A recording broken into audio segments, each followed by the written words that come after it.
Episode की शुरुआत होती है और हम एक परछाई को हवेली में घूमते हुए देखते हैं, जो लाठी के सहारे हवेली में घूम रही थी और लाइट्स भी ब्लिंक कर रही थी। और तभी एक लड़की ये सब देखकर हवेली का चौकीदार देख रहा था।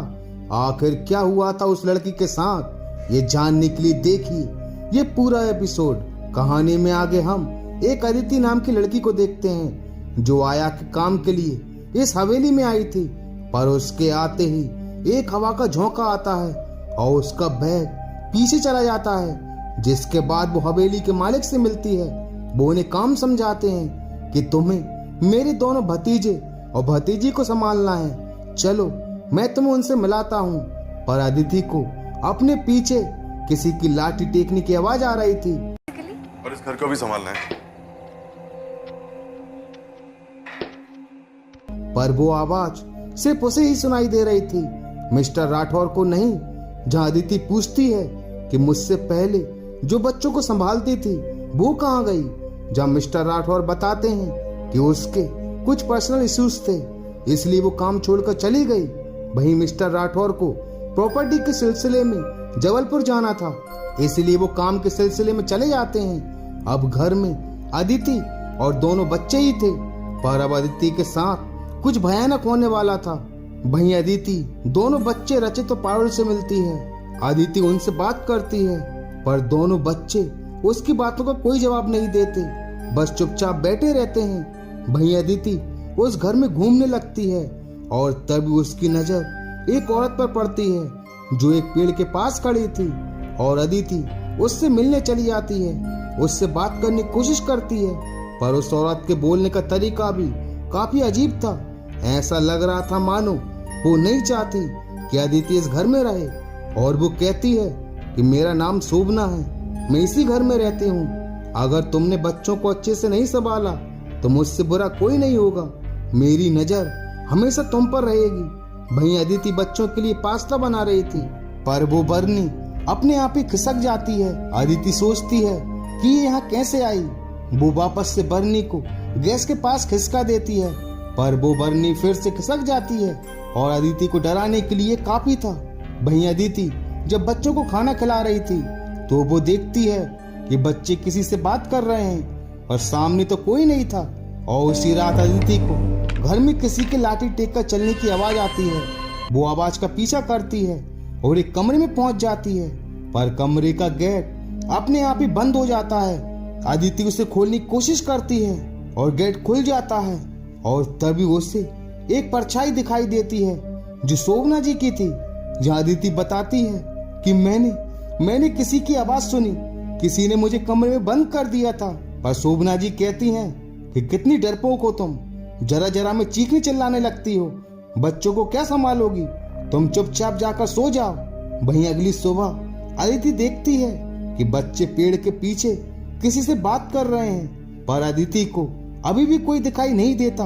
वहीं जब अदिति बच्चों के साथ खेल रही थी तो उसे एक जोर का धक्का लगता है, पर जब वो आंख खोलती है तो वहां कोई नहीं था। और वो बच्चों को ढूंढने जाती है, जहां वो देखती है कि बच्चे शोभना जी के साथ खेल रहे हैं। और उसी रात जब अदिति हवेली में टहल रही थी तो लाइट नहीं थी, और वो मोमबत्ती लेकर आगे बढ़ने लगती है।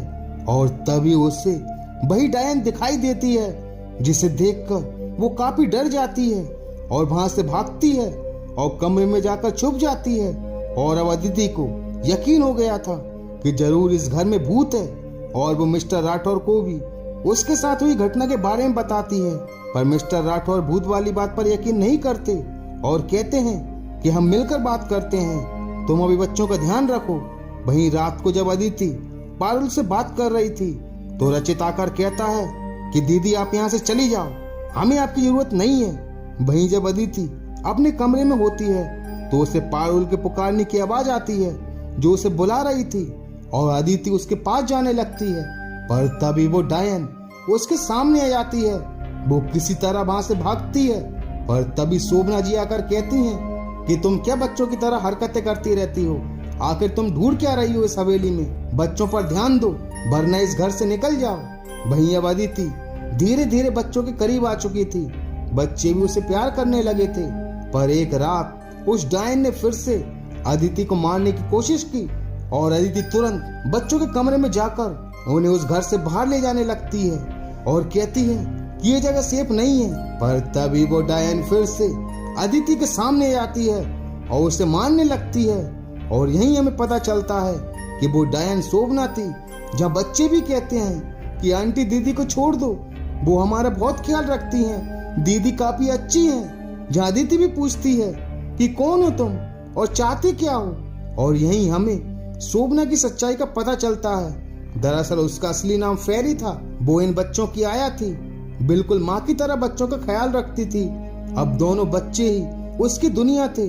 पर एक दिन पारुल ने अपने चाचा की डायमंड घड़ी रख ली। मिस्टर राठौर ने उस घड़ी को हर जगह ढूंढा पर घड़ी कहीं नहीं मिली। और जब फेरी ने पारुल से पूछा कि बेटा घड़ी तुम्हारे पास है, लाओ मैं तुम्हारे चाचा को लौटा दूंगी और समझा दूंगी कि वो तुम्हें ना डांटे। और फेरी घड़ी लेकर मिस्टर राठौर के कमरे में गई और ड्रॉर में रखने लगी। पर मिस्टर राठौर ने उसे देख लिया। उन्हें लगा कि ये घड़ी फेरी ने ही चुराई थी। फेरी ने उसे समझाने की काफी कोशिश की पर मिस्टर राठौर ने उसकी एक ना सुनी और उसे घर से निकाल दिया। बच्चों की याद में तड़प तड़प कर एक दिन फेरी की मौत हो गई। पर उसकी आत्मा ने बच्चों का ध्यान रखना नहीं छोड़ा। वो वापस आई और बच्चों का ख्याल रखने लगी। पर वो किसी और आया को बच्चों के पास भी नहीं आने देती थी। जहाँ अदिति कहती है कि तुम जाओ, मैं बच्चों का ध्यान तुम्हारी तरह ही रखूंगी, किसी भी चीज की कमी नहीं होने दूंगी। जिसके बाद फेरी की आत्मा मुक्त हो जाती है और मिस्टर राठौर भी ये देखकर खुश हो जाते हैं कि बच्चे अदिति के साथ काफी खुश हैं। वो बच्चों को अच्छे से संभाल रही है। और इसी के साथ एक थी आया इस एपिसोड का दी एंड हो जाता है। तो मिलते हैं अगले वीडियो में and thank you so much for watching this video.